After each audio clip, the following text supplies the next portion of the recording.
Eventually, my dad was able to buy a small liquor store in New Jersey. I was a very entrepreneurial kid. I was day trading attention from a young age. I had 6 lemonade stands when I was 7 years old, and I would spend all my time trying to figure out what tree and what pole to put the signs on because I was watching people drive and trying to figure out what signs.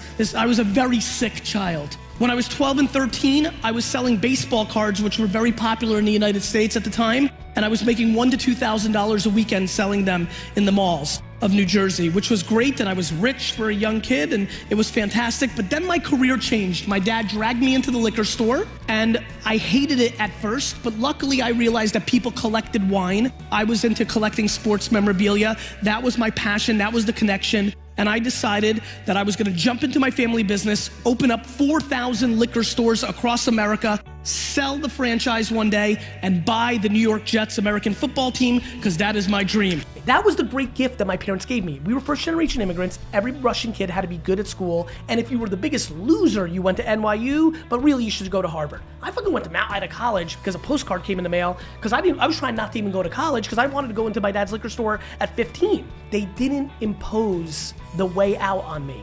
They allowed me, my mom, my dad. You know, the great thing they did was they created accountability. Dan, what you were referencing was accountability. My parents watched me. They saw that I was a shit student, which was an enigma for immigrants. They were all good students.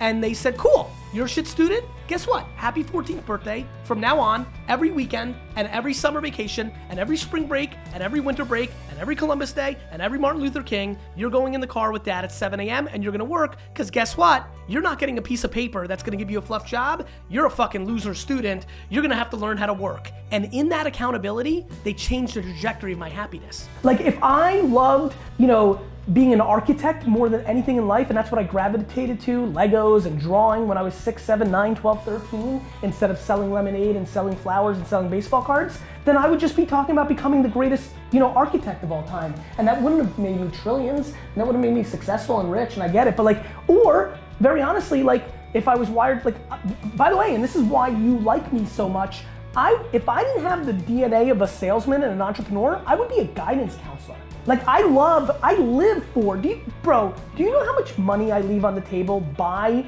giving you this, by doing what I'm doing right now? And by the way, it's not because I'm such a great guy, it's because hearing you say that in the beginning of this call is a greater high for me than any deal I've ever closed in business. And that's not even close, by the way. Having another human being tell you that you're having a positive impact on their life, I promise you this, you're not coming to my funeral because I made $1.7 trillion in my career. You're coming to my funeral because I might have made you $1,700 more and tweaked you in a place where you had 49 more years of happiness. I started my first kind of real business in America in the 80s. Baseball cards, sports cards that people could trade became very, very big, and I rode that wave. I got very involved. I loved sports, and I loved even more buying packs of cards, getting good cards, and reselling them. And that's really where I learned much. I mean, to think that sitting here today and having so many people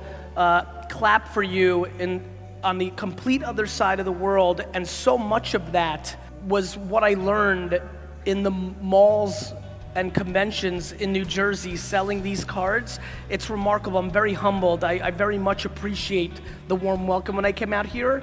And I'm setting up this framework because I think, as I was getting ready for this conference and I looked at so much of the chatter about the conference and obviously the phenomenal Instagram account of our hosts, and kind of just looked,